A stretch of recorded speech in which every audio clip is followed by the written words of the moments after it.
this is our pelletizer. It's a 260. Normally it pelletizes around about 500 to 600 kgs per hour. So it has got a sump. This is a sump. It's a 20 liter. So this is the type of oil that we use. It's a 80W90, the heavy duty one. So we are going to put in our oil until at this level here. This is minimum, this is maximum. Normally it should be here.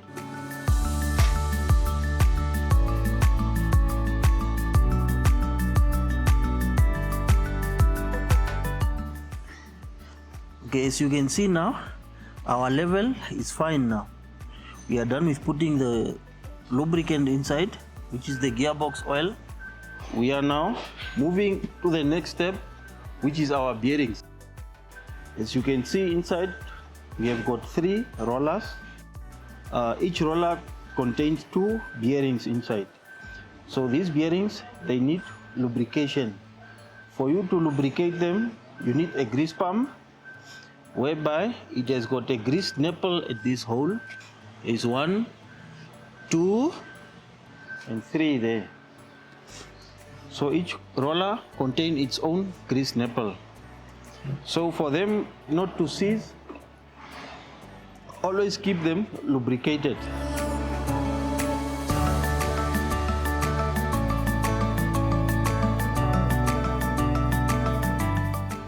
So as you can see now, all the bearings are fully lubricated.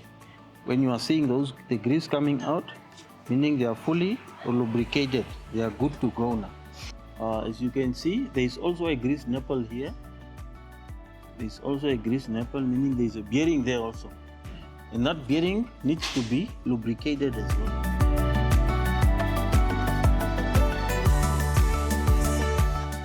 So we have got this green bag. These are now the things that sharpens the die. When the machine is new, always do not skip this step. So these are your 3 rollers, and this is your die, the underneath one, the one that you are seeing below there with holes, with a lot of holes. So for you to get quality pellets, first you sharpen your dies. Sharpening your dies, you start your motor and then it will run. The rollers should rotate along. You put lubricant, either your cooking oil, preferably I would prefer cooking oil than any other type of oil, because it can be consumed by the animals as well. Then you pour in this bag until it starts to pelletize, and then your dies are sharpened like that.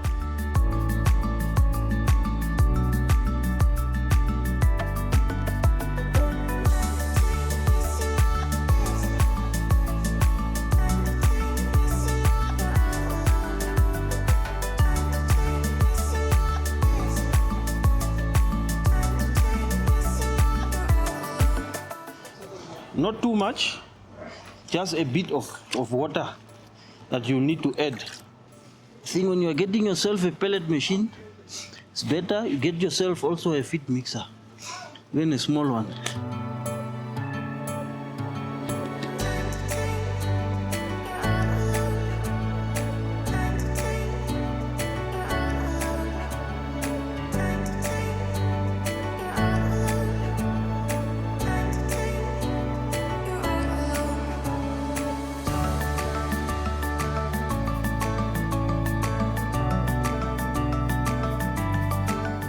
Once you are done pelletizing your feed, always lubricate the dies with cooking oil so that your holes won't get clogged. So that you won't block your holes won't get blocked. As you can see, it's nicely lubricated. The next time you are using it, it will be fast. Okay, once you are done operating with your machine, you may now clean it with either a cloth or a brush. Please do not use water substance inside the machine. Either clean with a cloth or just a normal brush. Thank you.